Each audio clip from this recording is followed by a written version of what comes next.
नमस्ते दोस्तों, स्वागत है आप लोगों का मेरे अपने YouTube चैनल पर नीलम वर्मा ब्लॉग्स पर। और ये वीडियो आज है 14 तारीख यानी 14 अक्टूबर। कल करवा चौथ थी और मुझे सुबह से टाइम नहीं मिला आप लोगों से बात करने का, आप लोगों का वेलकम करने का। तो बच्चे स्कूल से, ये दोपहर का टाइम है 12 बजे का, क्योंकि पापा जी गए हैं बच्चों को लेने स्कूल से। तो मैंने सोचा आप लोगों से थोड़ी सी बात कर लेती हूँ, ब्लॉग की स्टार्टिंग कर लेती हूँ। बच्चे आने वाले होंगे जब तक, क्योंकि बच्चों के आने के बाद में मैं आप लोगों से बिल्कुल भी बात नहीं कर पाती हूँ। और अभी मेरे कपड़े पड़े हुए हैं धुलने के लिए, कल करवा चौथ थी। तो कल शाम को खाना खाने के बाद में मैंने कोई काम नहीं किया, कुछ भी नहीं समेटा, पूरे घर में ऐसा ही फैला हुआ था। तो आज मुझे काफ़ी टाइम लग गया काम करने में, आज मुझे बिल्कुल भी टाइम नहीं मिला ब्लॉग शूट करने का। इसलिए तो सुबह से अब मैं ब्लॉग की स्टार्टिंग कर रही थी, क्योंकि बच्चे स्कूल थे, क्योंकि बच्चे अपने सामने मुझे बिल्कुल भी बात नहीं करने देते, इतना शोर करते हैं घर में। और मैं रेंट पे रहती हूँ, तो ज़रा रूम की भी प्रॉब्लम है। बच्चों के आने के बाद में मैं उन्हें खाना वाना खिलाऊंगी, मैं भी खाना खाऊंगी, जो मैंने खाना नहीं खाया है। सोचती हूँ बच्चे आ जाए उसी टाइम पे, अभी मैं भी काम से फ्री हुई थी। तो अब बच्चे आने वाले होंगे तो सोचती हूँ बच्चों के साथ में ही खा लूँगी खाना। जो मेरा छोटा बेटा है लक्ष्य, वो लंच करके नहीं आता है स्कूल में, और इसी वजह से मैं सोचती हूँ उसको खाना खिलाऊँगी जब भी मैं खाना खाऊँगी। स्कूल में खाना खा के नहीं आता, 12 बजे तक भूखा बैठा रहता है। वो सुबह जो मैं खिला के भेज देती हूँ वही। अब घर में पापा जी हैं तो पापा जी बच्चों को ले आते हैं। और अभी बच्चों के पेपर चल रहे हैं, बड़े वाले बेटे के रुद्र के, तो उसका बैग भी हल्का होता है, तो पापा जी उसे भी ले आते हैं, और छोटे वाले को भी। वैसे मैं लेने जाया करती थी, मुझे लेने जाना पड़ता था। जो उसका रुद्र का जो फर्स्ट क्लास में, उसका बैग हैवी है, और पापा जी का एक हाथ थोड़ा कम काम करता है। तो वैसे कहते थे पापा जी कि मैं ले आऊँगा उसको, लेकिन मैं मना कर देती थी, नहीं आप रहने दो, मैं चली जाऊँगी। दोपहर में मैं फ्री भी होती थी तो मैं चली जाती थी उसे लेने। अभी उसके एग्ज़ाम चल रहे हैं तो इस वजह से पापा जी चले जाते हैं। ये शाम का टाइम था, शाम के 4 बज रहे थे, और मैं यहाँ पर आ गई किचन में। मैंने कहा चाय बना देती हूँ, ये भी स्कूल से आए थे अभी, और पापा जी बोले कि चाय बना लो, तो मैं शाम के टाइम बना रही हूँ अभी शाम की चाय। और देखती हूँ नाश्ते में क्या देती हूँ, नमकीन या बिस्किट या कुछ बनाती हूँ, पूछ कर आ रही हूँ अभी पापा जी से।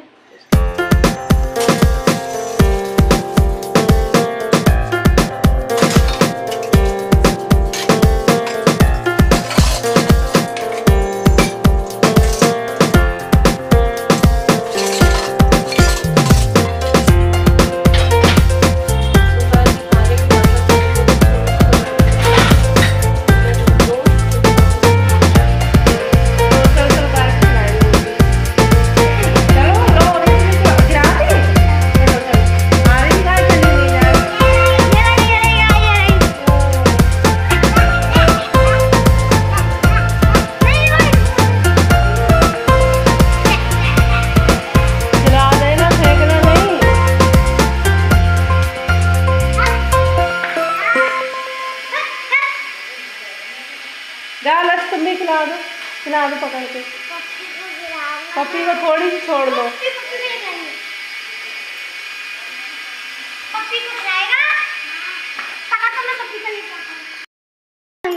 आज छुट्टी नहीं है, आज जाना है स्कूल। आज जाना है ना, आज केवल भैया की छुट्टी है। ये देखो 2 आए हैं, ये दोनों ट्विंस हैं, एक का नाम है प्रांजल, एक का आदित्य। दोनों सेम लग रहे हैं ना। मैं तो अभी तक इन्हें पहचान नहीं पाती कि कौन सा प्रांजल है कौन सा आदित्य है।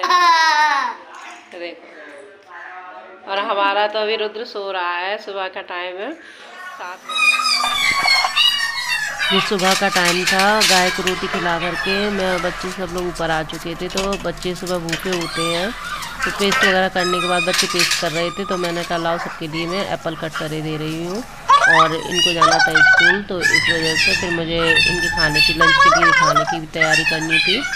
और यहाँ पे रुद्र के लिए और लक्ष्य के लिए, रुद्र ना मेरा छिला हुआ एप्पल खाता है, और लक्ष्य ऐसे ही खा लेता है बिना छिला।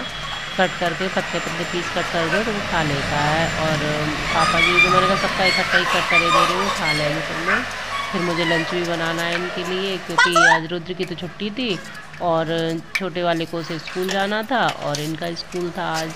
तो इस वजह से मैं रुद्र के लिए एप्पल कट कर रही थी, पापा जी के लिए, इनके लिए भी खाना बनाऊंगी मैं।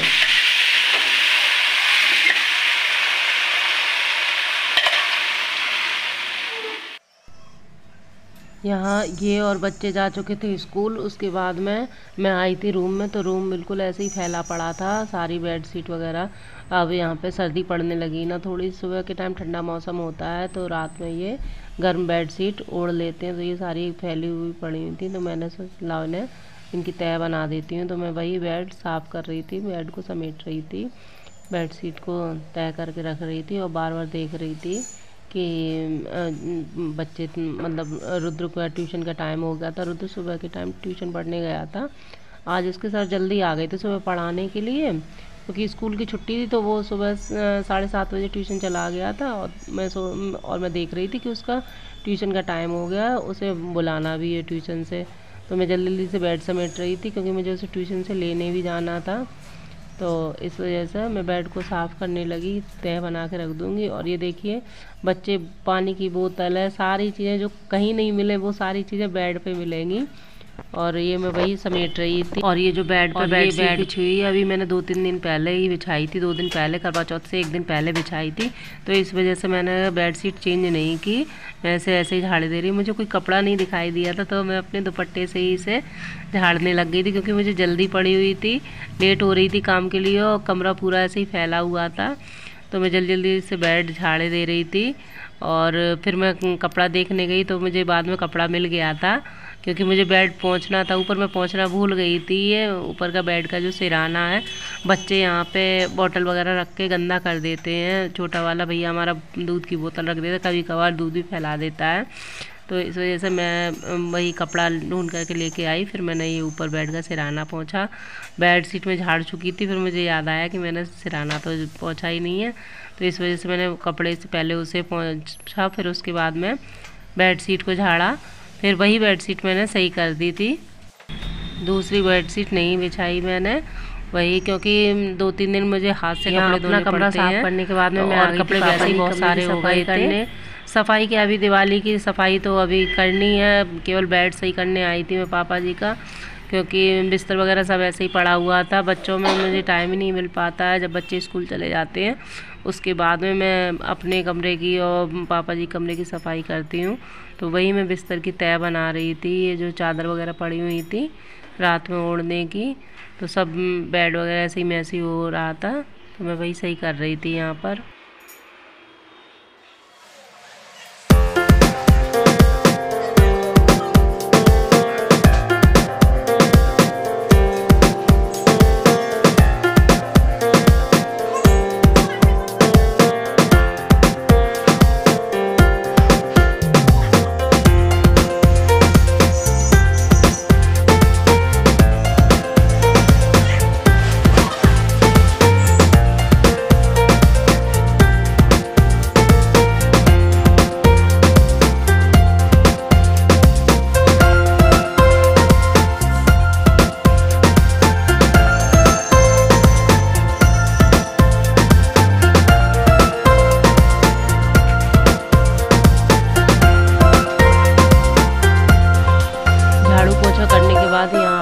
कमरे में और अपना थोड़ा सा जो भी है मेकअप वगैरह करने के बाद में मैं करने लगी थी पूजा, क्योंकि मुझे जल्दी पड़ी हुई थी पापा जी की खाने की।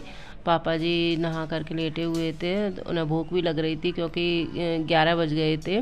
और काम में मुझे झाड़ू पोछा करने के बाद मैंने जल्दी जल्दी से पूजा की। पूजा में मैंने शॉर्ट वाली पूजा की, एक तो देर वाली पूजा होती है और एक छोटी पूजा जिसमें केवल भगवान के हाथ जोड़ लेते हैं। मैंने केवल दीपक जलाया था और भगवान जी के ऐसे ही जल्दी से हाथ जोड़ लिए मैंने, क्योंकि मुझे खाना बनाना था और इधर मैंने भी सुबह से कुछ नहीं खाया था। तो पापा जी खाना खा करके चले गए, वो रुद्र ले गया अपने साथ में अपनी साइकिल सही करवाने के लिए, क्योंकि उसे ना अपनी साइकिल के बैलेंसर हटवाने थे।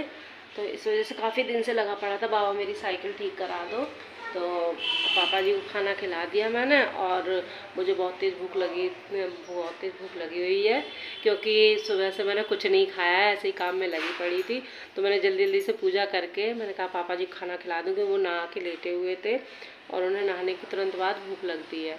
तो इधर मैं भी अपनी प्लेट लगा लाई हूँ, आप लोग भी आ जाइए खाना खाने। यहाँ पर बच्चे भी आए नहीं हैं। छोटा वाला भैया हमारा स्कूल गया है, लक्ष्य, और उसका भी टाइम होने वाला है स्कूल छुट्टी का। तो पापा जी चले जाएंगे उसे लेने के लिए। और आज के रुद्र के जो एग्ज़ाम चल रहे हैं ना, तो उसकी आज की छुट्टी है, कल संडे है, मंडे को उसका EVS का एग्ज़ाम है। और अभी मुझे उसे पढ़ाना है। वो अपनी साइकिल सही करवाने गया अपने बाबा के साथ में। और होता है ना, अभी मैं खाना खा के हटी तो ना मुझे बहुत तेज़ सुस्ती सी आने लगी। ऐसा लग रहा है जैसे मतलब थोड़ा सा आराम कर लूँ, लेट जाऊँ, लेकिन नहीं, मुझे लेटना नहीं है। मुझे ना अभी मेरे लिए बहुत सारा काम पड़ा हुआ है। और देखिए कितने सारे अभी मुझे ना कपड़े भी 2 दिन से मैंने कपड़े धोए हुए, ऐसे ही करवा चौथ वाले दिन भी मैंने कपड़े की तह नहीं बनाई थी। बहुत सारे कपड़े हो गए हैं तय करने के लिए। तो अभी मुझे कपड़े भी घर ही करने हैं, और कपड़े और आज के और कल के कपड़े धुलने के लिए पड़े हुए हैं। उन्हें मैं सरफ में गला आई थी। तो देखिए कितने सारे कपड़े हैं मेरे। ये सोफ़ा भरा हुआ है पूरा। अभी इनकी मुझे तय बनानी है, और बच्चे आ जाएंगे इसके बाद में। 12 बजे छोटा वाला भैया आ जाता है मेरा, तो फिर उसको खाना भी खिलाना है। और फिर बच्चों के साथ में कोई काम नहीं कर पाते हैं फिर। और इधर थोड़ा सा और भी काम है। तो चलिए इसी के साथ में ब्लॉग का एंड करते हैं। कल मिलते हैं फिर एक नए नेक्स्ट ब्लॉग के साथ में, और तब तक के लिए मैं आपसे विदा लेती हूँ। और हाँ, वीडियो को लाइक करना और चैनल को सब्सक्राइब करना मत भूला करिए। आप लोग वीडियो को देख लेते हैं, लाइक नहीं करते हैं, ना ही चैनल को सब्सक्राइब करते, क्योंकि मेरे अब तक केवल 25 सब्सक्राइबर हुए हैं। तो आप प्लीज़ जाइए मेरे चैनल को सब्सक्राइब कीजिए। अगर आप मेरे चैनल पर नए हैं तो सब्सक्राइब ज़रूर कीजिएगा, और बेल आइकन को प्रेस कीजिए। तब तक के लिए आपसे विदा लेती हूँ। अपना ध्यान रखिए, अपनी फैमिली का और अपने बच्चों का।